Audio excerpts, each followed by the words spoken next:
शरदचंद्र चट्टोपाध्याय जी का उपन्यास चरित्रहीन भाग 13। कथावाचक निधि सहगल। उस सुनसान गली से निकलकर दोनों एक किराए की गाड़ी में चढ़ गए और खुली खिड़की से रास्ते में मंदीभूत जन स्रोत की ओर चुपचाप देखते रहे। बातें करने योग्य मन की अवस्था किसी की नहीं थी। उपेंद्र व्यथित चित्त से सोचने लगे, कल ही घर लौट जाऊंगा। भला हो बुरा हो, मुझे हाथ डालने की आवश्यकता नहीं है। केवल लौट जाने के पहले यही देखता जाऊंगा कि हारान भैया की चिकित्सा हो रही है। उसके बाद और कुछ भी नहीं। 8 साल जो आदमी मन के बाहर पड़ा हुआ था वह बाहर ही पड़ा रहेगा। ये सोचकर शरीर पर लगे कीड़े मकोड़ों की तरह इस विरक्तिकर चिंता को शरीर से झाड़ फेंक कर उपेंद्र गाड़ी में ही हर बार हिल-डुल कर बैठ गए। सतीश को पुकार कर बोले, एक चुरुट दे तो, बहुत सर्दी है। सतीश ने जेब से चुरुट निकाल कर दी और वैसे ही बाहर की तरफ देखता रहा। कोई बात उसने नहीं कही। उपेंद्र चुरुट सुलगाकर धुआं उड़ाते हुए सतीश को सुनाकर बोले, अंदर का अंधकार इसी तरह धुएं की तरह बाहर निकल जाना चाहिए। सतीश ने हुंकारी तक भी नहीं भरी। धड़धड़ाती हुई किराए की गाड़ी परिचित अपरिचित रास्तों, गलियों, घरों और दुकानों को पार करती हुई चलने लगी। चुरुट जल गया, उसका धुआं कहाँ आकाश में विलीन हो गया। तब भी दोनों रास्ते के दोनों तरफ वैसे ही चुपचाप ताकते रहे। उपेंद्र ने मन ही मन सोचा, सतीश अवश्य ही ये सब लेकर सोच रहा है और जो भी हो कुछ न कुछ निश्चय कर रहा है, नहीं तो वह इतनी देर तक चुप रहने वाला आदमी नहीं है। और उसका आलोच्य विषय क्या है, ये अनुमान करने पर उपेंद्र को आदि से अंत तक सब ही स्मरण हो आया। छिपे तौर से सिहर उठने पर वह मन ही मन बोले, क्या कुछ घटना घट गई, और जो घटना हो गई है वो कितनी ही शोचनीय क्यों ना हो, सभी का एक सही कारण उन्होंने इस बीच अनुमान कर लिया। लेकिन सतीश क्या सोचकर इस असहाया अपरिचिता के साथ झगड़ा करने को तैयार हो गया था, इसी को वह किसी तरह समझ ना सके। घर की बहू अपने ऊपर तत्काल आने वाली विपत्ति की आशंका से केवल आत्मरक्षा के निमित्त 2 कड़ी बातें कह सकती है। ऐसे सीधी सी बात भी सतीश समझ न सका। इसी को वह विश्वास करने में असमर्थ हो रहे थे। सतीश पढ़ा लिखा आदमी भले ही ना हो, ना समझ तो नहीं है। उपेंद्र इस बात को जानते थे, इसलिए उन्होंने इतना अधिक दुख अनुभव किया। हारान के वसीयतनामे के प्रस्ताव में एक विशेषता रहने के कारण ही उपेंद्र थोड़े से समय में ही बहुत सी बातें सोच चुके थे। बाल्य सखा के मृत प्राय शरीर के पास ही बैठकर उन्होंने सोच लिया था कि इस अनाथा दोनों रमणियों का आजीवन भरण पोषण और रक्षण वेषण करूंगा। किसी स्वास्थ्यकर तीर्थ स्थान में एक छोटा सा मकान खरीद लूंगा। वह पेड़ पौधों से भले और भद्र पड़ोसियों से शांत और सुदृढ़ भाव से घिरा रहेगा। गृहपालित गाय बछड़ों की सेवा करके, अतिथियों ब्राह्मणों की पूजा करके, शुद्ध व्रतों का पालन करके इन दोनों स्त्रियों के दिन जिस प्रकार बीतने लगेंगे, इसका काल्पनिक चित्र कल्पना में मधुर हो उठा था। इस चित्र के एक तरफ पेड़ पौधों की आड़ में सभी जरूरी चीजों के पीछे अपने लिए थोड़ा सा स्थान भी शायद अपनी गैर जानकारी में ही चित्रित करने का प्रयास कर रहे थे। उसी समय किरणमयी के भद्दे अभियोग, संशय शुद्ध क्रुद्ध व्यवहार ने बवंडर की तरह उस चित्र तक को भी लुप्त कर दिया।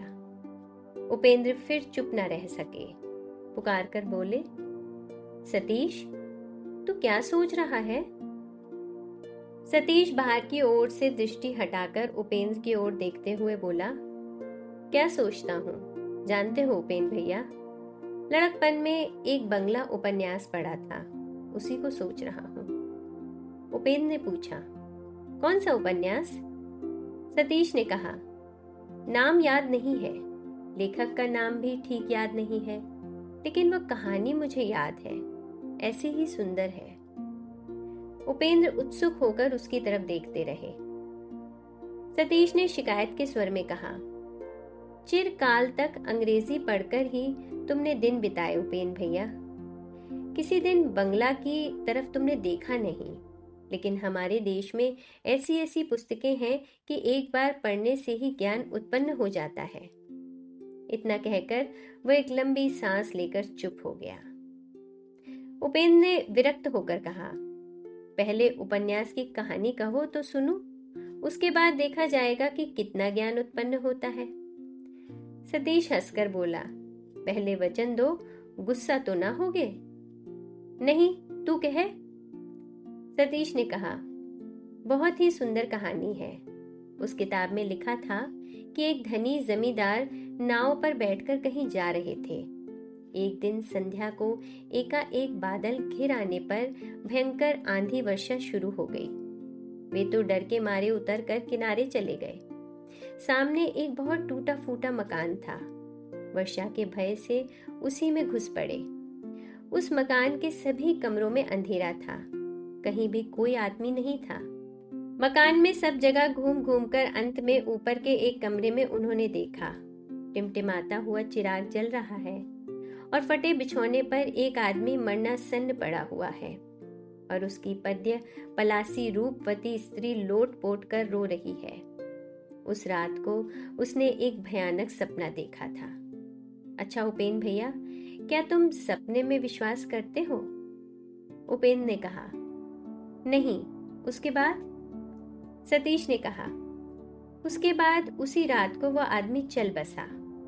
जमींदार साहब ने उस सुंदरी विधवा को अपने घर लाकर उससे बलपूर्वक विवाह कर लिया। चारों तरफ छी छी होने लगी और उस दुख से उनकी पहली स्त्री ने विष खाकर आत्महत्या कर डाली। बार बार पद्य पलाशाक्षी का जिक्र होने से उपेंद्र समझ गए कि सतीश विष वृक्ष का पंकोद्वार कर रहा है और सतीश की इस अद्भुत स्मृति शक्ति के परिचय से किसी दूसरे समय शायद वो खूब हंसते, लेकिन इस समय हंसी नहीं आई। इस इधर उधर बिखरे हुए आख्यान के भीतर से एक इंगित तीर की तरह आकर उनकी छाती में बिंध गया।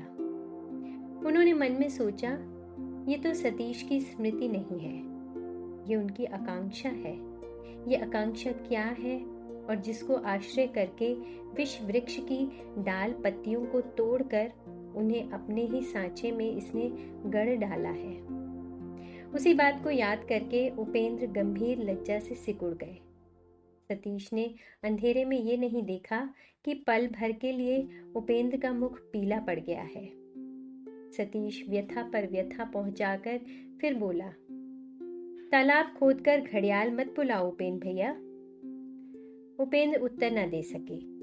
बहुत देर बाद बोले, बंगला उपन्यास की बात छोड़ो, लेकिन कैसा उपदेश तुम देना चाहते हो सुनूं तो? सतीश हंसकर बोला, यही देखो उपेंद्र भैया, तुम गुस्सा हो गए। तुमको मैं उपदेश नहीं दे सकता, लेकिन पांव पकड़कर अनुरोध कर सकता हूँ। वहां जाने की जरूरत नहीं है, वे अच्छे आदमी नहीं हैं। कौन है वे लोग, सुनूं तो? सतीश ने कहा, तुम गुस्सा मत हो ना उपेंद्र भैया, बहुवचन का प्रयोग तो भद्रता मात्र है। मैं हारान बाबू की बात नहीं कहता, वो भले बुरे के बाहर चले गए हैं। उनकी माँ को भी मैंने आंखों से नहीं देखा। मैंने तीसरे व्यक्ति का जिक्र किया है। तीसरे व्यक्ति का अपराध? देखो सतीश, तुम्हारे बाबूजी अगर किसी दूसरे आदमी को अपना सर्वस्व लिख देने का संकल्प कर ले तो शायद तुम खुशी न मनाओगे। नहीं, तुम आशीर्वाद दो उपेंद्र भैया, बाबूजी को उसकी आवश्यकता ही ना पड़े। वह मुझे अपना भला लड़का कहकर खुशी नहीं मनाते, ये मैं जानता हूँ। मैं उनका खराब लड़का हूँ, लेकिन ये खराब उनकी मृत्यु के समय सजावट श्रृंगार करके माथे पर बिंदी लगाकर घूमता ना फिरेगा। आज मेरी वाचालता को तुम क्षमा करो उपेंद्र भैया, लेकिन तुम्हारी जरा भी आंख रहती तो तुम देख पाते हारान बाबू का ऐसा प्रस्ताव केवल मन का ख्याल ही नहीं है, बल्कि अनेक दिनों की अनेक चिंताओं का फल है। सतीश ने फिर कहा, तुम ख्याल मत करना कि हरान बाबू तुमको समस्त भार सौंप देते समय अपनी स्त्री की ही बात भूल गए थे या लज्जा से कहने में असमर्थ हो रहे थे, बल्कि मुझे विश्वास है तुम यदि स्वयं ही उल्लेख न करते तो वह स्वेच्छा से कोई बात न कहते। उपेंद्र मन ही मन विरक्त होते रहने पर भी इतनी देर तक मौन होकर सुन रहे थे, लेकिन पर स्त्री के संबंध में ये सब संदिग्ध इंगित उनको असह्य हो उठा। वह कठोर स्वर में बोल उठे, सतीश, तुम इतने नीच हो गए हो, ये मेरी धारणा नहीं थी। शायद तुम आलाप परिचय के नीचे उतर गए हो। सतीश हंस पड़ा, बोला, नीच कैसे? बुरे को बुरा कहता हूं इसलिए? भला हो या बुरा हो, इस तरह बोलने का तुम्हारा क्या अधिकार है? अधिकार वो है अंग्रेजी ढांचे की बात, बंगला में उसका अर्थ नहीं होता। हमारे समाज में इतना सूक्ष्म विचार नहीं चलता। जेल खाने के कैदी को चोर कहने में बहुत से लोग आपत्ति करते हैं, लेकिन उस बात को तो साधारण 5 आदमी मानकर नहीं चल सकते। ये दूसरी बात है, चोरी साबित हो जाने पर उसको चोर कहते हैं, चोर जेल में जाता है, लेकिन इनके बारे में तुमको क्या सबूत मिला है? सबूत ना मिलने पर भी बहुत से लोग जेल में जाते हैं, वो है जज साहब के हाथ में। हम लोग जिस बात को समझ नहीं सकते वे उसको समझ जाते हैं। फिर हम जिसको जेल की भांति स्वच्छ देखते हैं, इतने बड़े जज साहब के सामने वह पहाड़ पर्वत सा हो सकता है। आज तुम्हारे संबंध में भी ये बात लागू होती है। कुछ ख्याल मत करना उपेन भैया, इतनी बड़ी दुनिया को आंखों के सामने रखकर भी बहुत से लोगों को ईश्वर का प्रमाण खोजने से नहीं मिलता। मैं जानता हूं कि तुम नाराज होगे, क्योंकि सदा से ही तुम भलों के साथ मिलजुल कर भला देखकर भले ही बने हुए हो, लेकिन मेरी तरह बुरे भले को देखकर यदि तुम पक्के हो गए होते तो तुम्हें इतनी बातें कहने की आवश्यकता न पड़ती। तुम्हारी अपनी ही आंखों में बहुत सी चीजें पकड़ में आ जाती। उपेंद्र पल भर चुप रहकर बोले, सभी चीजों के आंखों में पड़ने की आवश्यकता मुझे नहीं है, लेकिन पक्का हो जाने के लिए तेरी ही तरह नीच भी मैं न बन सकूंगा। तू इस प्रसंग को बंद कर दे। गाड़ी फाटक के भीतर प्रवेश कर रही है, लेकिन एक बात तू याद रख सतीश, कच्चे का दाम क्या है उसको केवल तभी समझ सकेगा जबकि तू और भी पक्का हो जाएगा। अगले दिन उपेंद्र को उठने में देर हो गई। बहुत देर पहले सूर्योदय हो चुका है, ये खिड़की के सुराख से आने वाली किरणों से ही समझ में आ गया। उपेंद्र व्यथित हो उठे। सतीश कमरे में नहीं था, वह कहाँ चला गया? बाहर बिहारी खड़ा था। आकर उसने खबर दी, सतीश बाबू सामने के बगीचे में कुश्ती लड़ रहे हैं और नीचे चाय दी जा चुकी है। वहां साहब वगैरह सभी आपकी प्रतीक्षा में हैं। उपेंद्र चटपट तैयार होकर ज्यों ही नीचे उतर पड़े, ज्योतिष त्यों ही हाथ पकड़कर चाय की मेज पर उनको ले गया। वहां उनकी बहन सरोजिनी प्रतीक्षा कर रही थी।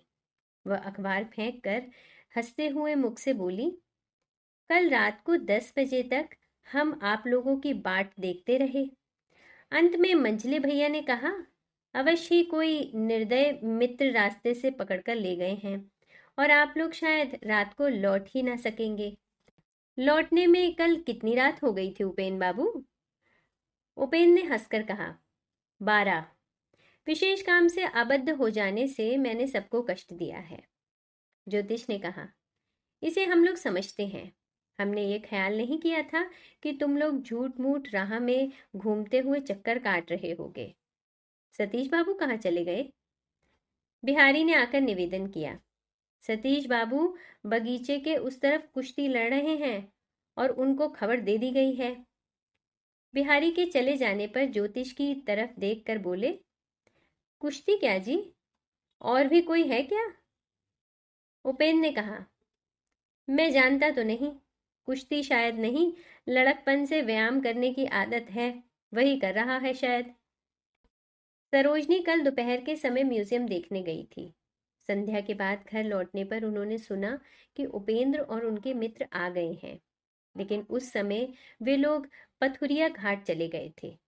उन्होंने पूछा, सतीश बाबू कौन है उपेन बाबू? मैंने तो देखा नहीं। कल जिस समय हम लोग आए आप मौजूद नहीं थी। सतीश मेरा बचपन का मित्र है, यद्यपि आयु में बहुत छोटा है। ये लो, आ तो गया। सतीश ने कमरे में प्रवेश किया। क्या ही सुंदर भरा पूरा शरीर है। माथे पर तब भी बूंद बूंद पसीना चमक रहा था। सुंदर गोल चेहरे पर लाल आभा पड़कर और सुंदर दिखाई पड़ रहा था। सरोजनी ने पल भर देखकर ही आंखें झुका ली। ज्योतिष ने कहा, बिहारी कह रहा था आप कुश्ती लड़ रहे थे, लेकिन कुश्ती ही लड़ें या जो कुछ भी करें, आपके शरीर की तरफ देखने से ईर्ष्या होती है। हम लोगों की तरह 4-5 आदमी भी शायद आपके पास तक पहुंच नहीं सकते। सतीश तनिक हंसकर बोला, बिना परीक्षा के इतना बड़ा सर्टिफिकेट मत दीजिए। इसके सिवा केवल शरीर का बल लेकर ही क्या होगा? मेरे पास और कोई ताकत नहीं है।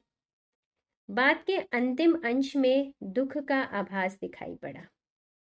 सरोजनी ने चाय डालते डालते मन ही मन अनुमान किया कि सतीश बाबू की सांसारिक अवस्था शायद अच्छी नहीं है। ज्योतिष पहले ही उपेंद्र से सुन चुके थे। वे चुप ही रहे। इसके बीच चाय की कटोरियां परिपूर्ण हो उठी। सतीश उस तरफ नजर तक न डालकर दीवार पर टंगे एक चित्र की तरफ ताकता रहा। ज्योतिष ने कहा, आइए सतीश बाबू, सब कुछ तैयार है। सतीश वहां से चला आया। तनिक हंसकर बोला, आप लोग शुरू कर दें, मैं बिना स्नान के कुछ भी नहीं खाता पीता। विलक्षण, मैं तो ये बात नहीं जानता था। तो जाइए, अब देर मत कीजिएगा। बहरा नहीं नहीं, आप घबराइए मत, मेरा स्नान यथा समय ही होगा। इसके अलावा प्रातःकाल खाने पीने की मेरी आदत नहीं है। माध्याह्न का भोजन मेरा साधारण 5 आदमियों से कुछ अधिक है। उसको असमय में चाय आदि बेकार की चीजें खा पीकर मैं नष्ट कर देना पसंद नहीं करता। इससे तो अच्छा है कि मैं उस हारमोनियम को खोलकर 2 भजन ही गाऊं। आप लोगों के दोनों ही काम चलें। भजन गाने के प्रस्ताव से सरोजनी अत्यंत प्रफुल्ल हो उठी। सिर उठाकर वह एकाएक बोल उठी, अच्छा। लेकिन दूसरे ही क्षण घबराकर उसने मुंह झुका लिया। वह बात उसके अपने ही कानों में कैसी सुनाई पड़ी। ज्योतिष हंसकर बोले, मेरी बहन गाना पा जाने से और कुछ भी नहीं चाहती। नहीं नहीं सतीश बाबू, आप कुछ। उपेंद्र इतनी देर से चुप रहकर मन ही मन कुढ़ते जा रहे थे। बोल उठे, नहीं नहीं, फिर क्या? वह स्नान किए बिना खाता पीता नहीं, सवेरे कुछ भी नहीं खाता। हम लोग लगातार कोशिश पैरवी करते रहें और इधर चाय की कटोरियां ठंडी हो जाएं। ले सतीश, तुझे क्या भजन वजन करना है कर ले, मुझे और भी काम है। कहकर चाय की कटोरी उन्होंने मुंह से लगा ली। ज्योतिष मन ही मन संतोष अनुभव कर मुस्कुराने लगा। सतीश दूर एक कुर्सी पर बैठ गया। इसके बाद उसमें गाने का उत्साह नहीं रहा। सरोजनी उदास होकर मुंह झुकाए चाय पिलाने लगी। उपेंद्र चाय पीते पीते बोले, इसके कारण कहीं चैन नहीं। दुनिया से बाहर उसका स्वभाव है, एक ना एक उलझन पैदा कर ही देता है। उसने सवेरे ही गाना गाने के बदले बांसुरी बजाने का सुझाव नहीं रखा। यही सौभाग्य है। किसी को इस बात में सत्य का आभास तनिक भी नहीं मालूम हुआ। सभी व्यंग समझकर हंसने लगे। तब तक चाय भी चलने लगी। वह कमरे में चित्रों को घूम घूम कर देखने लगा। संध्या के बाद एक समय सरोजनी ने धीरे धीरे उपेंद्र से कहा, आपने गाना सुनने नहीं दिया, आपका ये भारी अन्याय है। उपेंद्र बोले, अच्छा, इस समय उसका प्रतिकार हो सकेगा? आने दो सतीश को। ज्योतिष बोले, वास्तव में उपेंद्र, जैसी ठंडी पड़ी है ना, कहीं भी निकलने की इच्छा नहीं होती। जरा गाना बजाना होने से बुरा नहीं होगा। लेकिन सतीश बाबू कहाँ हैं? डॉक्टरी करने तो नहीं गए हैं? उपेंद्र ने कहा, हो भी सकता है, शायद जान पहचान के मित्रों के साथ भेंट करने गया है। सरोजनी ने चकित होकर प्रश्न किया, सतीश बाबू डॉक्टर हैं क्या? उपेंद्र ने हंसकर कहा, हाँ। ज्योतिष बोले, नहीं उपेंद्र, केवल स्कूल में पढ़ने से काम नहीं चलेगा। किसी अच्छे होम्योपैथ के साथ यदि कुछ दिन घूम सकें तभी कुछ सीख सकेंगे, नहीं तो ये जो कहावत चली आ रही है, शतमारी सहस्त्रमारी, केवल मरीजों को मारते ही रहेंगे। तुम कहो तो मैं एक भले सज्जन डॉक्टर के साथ परिचय करा सकता हूँ, लेकिन दोनों में कैसे पटेगी कहा नहीं जा सकता। तुम जैसा सर्टिफिकेट दे रहे हो। उपेंद्र बोले, आदमी अच्छे होंगे तो अवश्य पटेगी, वरना खून खराबा हो सकता है। सरोजनी विस्मित होकर देखने लगी। ज्योतिष बोले, और भी अच्छा है। उपेंद्र ने कहा, अच्छा ही है। उसको पहचान कर, उसके गुण दोष सब समझ कर जो उसका मन पावेगा वो बहुत ही अच्छी चीज पावेगा। लेकिन मन पाना ही कठिन है। वह जटिल है या दुर्बोध है ये बात नहीं, बल्कि खूब सीधा, खूब स्पष्ट है। मुझे मालूम पड़ता है कि इतना स्पष्ट होने के कारण ही लोग उसको समझने में भी भूल करते हैं। मतभेद होने पर भी हम लोग जहां भद्रता की दुहाई देने लगते हैं और शिष्ट भाव से मतभेद लेकर मन उदास बनाकर चले आते हैं, वह वहां हाथापाई करके मीमांसा ही कराता है। बचपन से मैं उसको जानता हूँ। कभी मैंने नहीं देखा कि उसके मुंह से एक बात निकली हो और मन में कुछ दूसरी ही हो। इससे मेरा उस पर इतना प्रेम भाव रहता है। ज्योतिष हंसकर बोले, इसलिए तुम कह रहे थे कि साधारण लोगों के बीच इसे लेकर चलना फिरना कठिन है। उस समय ज्योतिष की ओर उपेंद्र का मन नहीं था, इसलिए उनकी बातें कानों में पहुंचने पर भी हृदय में प्रवेश न कर सकी। बाल्य सखा के विरुद्ध कल रात का व्यवहार और रूढ़ भाषा उनको भीतर ही भीतर क्लेश दे रही थी। इसलिए बात ही बात में उनका मन पिछले दिनों के अति एकांत स्थान में घूम रहा था। किशोरावस्था के छोटे बड़े कलह विवादों में विभिन्न मोहल्ले के समान उम्र वालों के साथ हाथापाई, मारपीट, वाद विवाद और दूसरी अनेक आपात विपत में सर्वत्र सतीश बलिष्ठ शरीर लेकर उनके पास जा खड़ा होता था।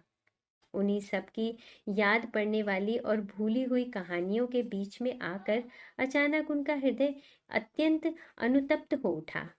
और ज्योतिष की बातों से जब उपेंद्र बोला, हाँ, इसलिए, ठीक इसीलिए चिरकाल से उसको मैं इतना प्यार करता हूँ। ज्योतिष और सरोजनी दोनों ही आश्चर्य से उसकी तरफ देखते रह गए। इस असंबद्ध बात का वे कोई भी अर्थ समझ न सके। लेकिन दूसरे प्रश्न का कोई भी समय नहीं रहा। चुपचाप पर्दा हटाकर सतीश घुसा। उसको पहले सरोजनी ने देखा। वो ही हंसकर बोली, अच्छा हुआ सतीश बाबू आ गए। सतीश सबको देखकर हंसते हुए बोला, शायद मेरे विषय में बातें चल रही थी। उपेन भैया मुझे किसी के सामने अब मुंह दिखाने योग्य न रखेंगे। इतना कहकर वह पास ही एक कोच पर बैठने जा रहा था कि उपेन ने हाथ से हारमोनियम दिखाकर कहा, जरा वहां जाकर बैठो। सरोजनी अभी अभी मुझे दोष दे रही थी कि केवल मेरे ही कारण उस वक्त गाना नहीं हो सका। सतीश आसन पर बैठकर बोला, इस समय तो गाना नहीं हो सकता। ये तो मेरे बांसुरी बजाने का समय है उपेन भैया। उस रात को कुछ देर से सभा भंग करने के बाद बिछौने पर लेटकर सरोजनी लंबी सांस लेकर मन ही मन बोली, फिर यदि हमारे कोई आत्मीय होते तो उन्हीं से मैं सीखती। उसको संगीत सिखाने के लिए एक हिंदुस्तानी शिक्षक नियुक्त था। उसी की जगह पर सतीश को नियुक्त करने के लिए तरह तरह के उपाय सोचती हुई वो सो गई। शरद चंद्र चट्टोपाध्याय जी का उपन्यास चरित्रहीन, भाग 13। कथावाचक निधि सहगल।